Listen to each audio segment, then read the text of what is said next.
Do your students love some of the foods on their tray, but end up throwing away some things that they feel they're forced to take?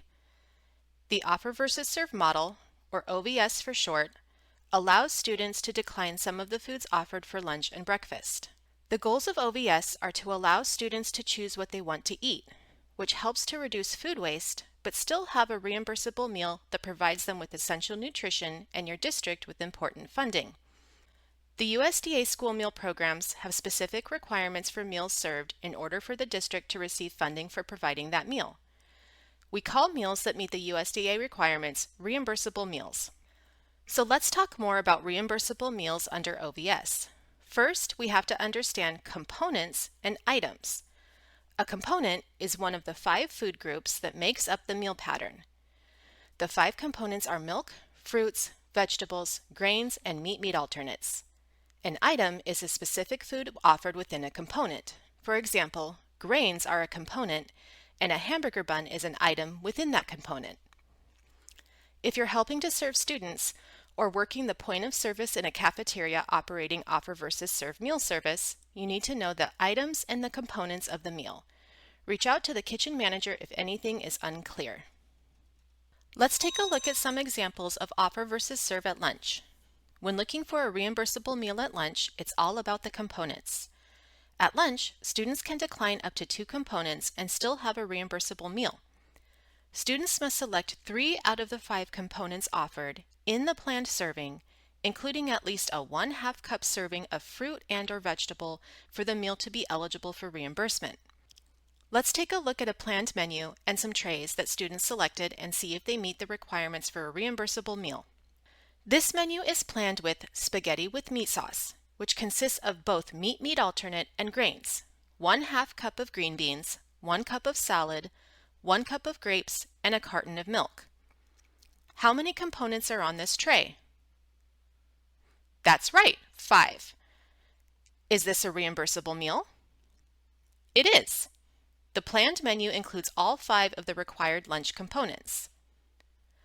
Let's take a look at some examples as students go through the line and select what they'd like for lunch. This student didn't take everything available on the serving line. Is this a reimbursable meal? Great, it is indeed. We can see that this student has selected at least the required minimum of 3 components. They have servings from the vegetable, grain, meat alternate groups, and milk components. Also, they took at least a 1/2 cup of fruit or vegetable. How does this light lunch look? Is this a reimbursable meal? No, not quite. Although the student has selected at least 1/2 cup of fruit or vegetable, you notice that they only have 2 total components, vegetables and milk, out of a required 3. What can they be guided to select to make this a reimbursable meal? A serving of the spaghetti would get them there because it covers 2 additional components, grain and meat alternate.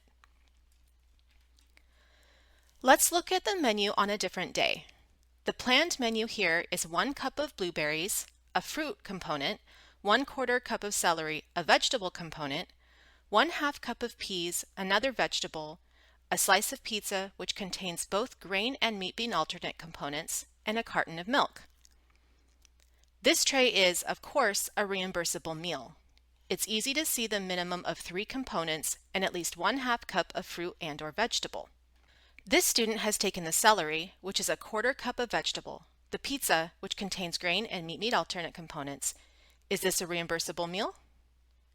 It is not. What does the student need to add to make it a reimbursable meal? That's right. They have all the required components, but they need to grab at least an additional 1/4 cup of fruit and/or vegetable so that they meet the 1/2 cup minimum requirement. What about the carton of milk? Students can decline milk at OVS lunch as long as they have at least the 3 components for a reimbursable meal. You can see how Offer versus Serve allows students to decline some of the food components or items offered, which ultimately decreases food waste and promotes eating nutritious meals. If you still have questions on how Offer versus Serve works at your school, contact your district's Nutrition Services Department. Thank you for your work to provide the students you serve with the nutrition they need to grow and learn.